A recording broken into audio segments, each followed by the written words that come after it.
Hi, this is Naveen from Natural Organic, and we are here doing some time pass right now.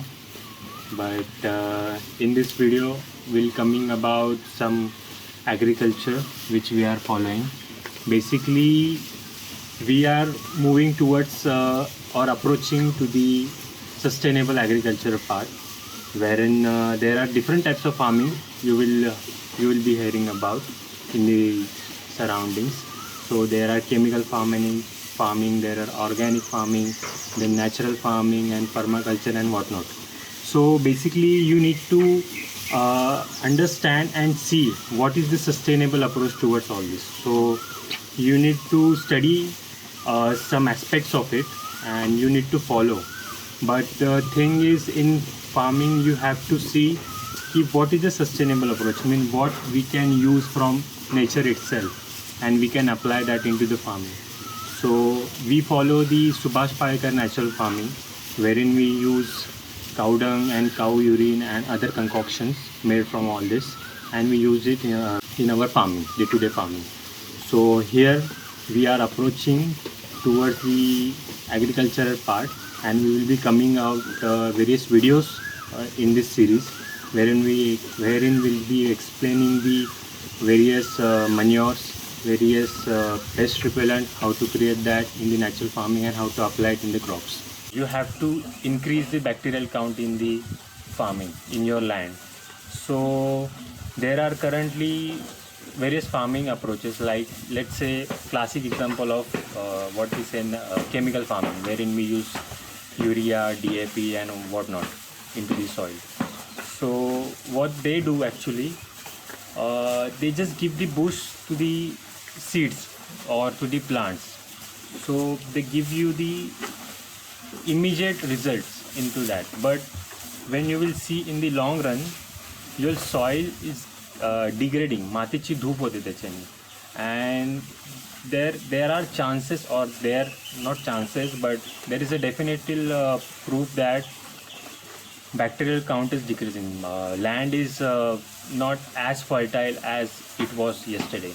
So you will get the results in the chemical farming in the short span, but ultimately you are degrading your soil. You are just devaluing your land. So the approach towards natural farming is that we should create an sustainable agriculture wherein we don't have to use any kind of external inputs into the farming. So we have to develop that eco cycle into the farming. So you will be coming across various fertilizers like vermicompost and phosphocompost and whatnot. But these are something like you create outside in the land.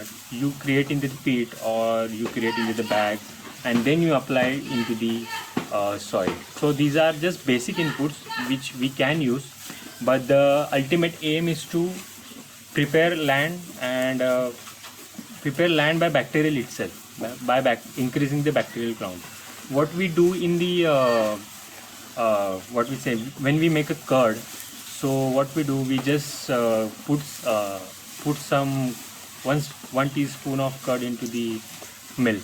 So where tomorrow when we see, so every that bowl of milk becomes a curd. So something like that fermentation process we need to do it in the farm itself. So that is the proof. And you will be hearing about vermicompost and all those things, but I would say these are just non-sustainable approach towards farming. You will get the results, but ultimately you will miss that natural process into that, and you will miss something very tremendous which will be happening in your land or in the nature.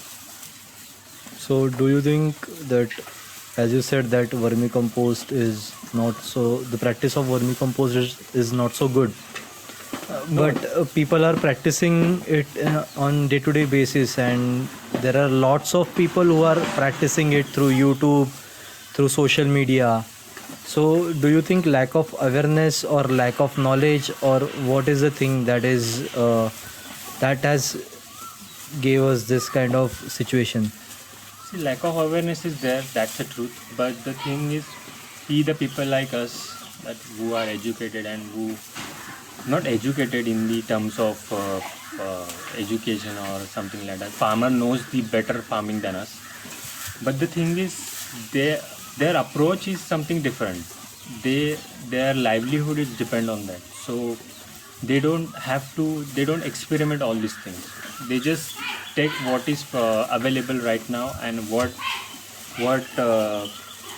certain kind of income they will get in the 3 to 4 months of period. They will go for that, and that is not an mistake on their side. That is the approach from the overall farming community itself. So we as a future generation, we need to take this as is on a serious note, because we will be facing the food crisis if this progress goes as something as these agriculture practices will go on increasing. It will definitely degrade our land.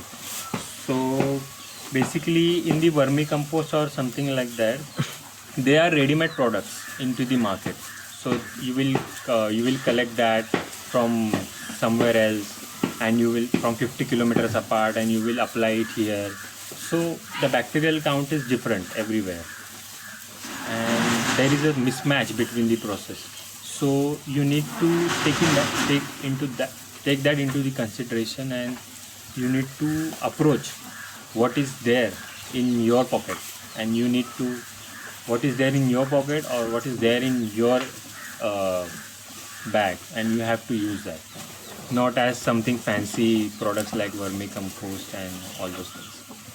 And no one has a study about it. Means actually by using that vermicompost you will get the certain kind of yield. When they prescribe you the vermicompost, they also prescribe you the other fertilizers like when we call it as different grades of fertilizer, 19, 10, 28, 34, and urea, supla, and all those things. So they will prescribe that also. So that is the result of that product, and this is something like they just give it to the base, because it is like a farmer needs to fulfill his like yeah, I have applied something into the land, so this is the result of it. So that is not the case.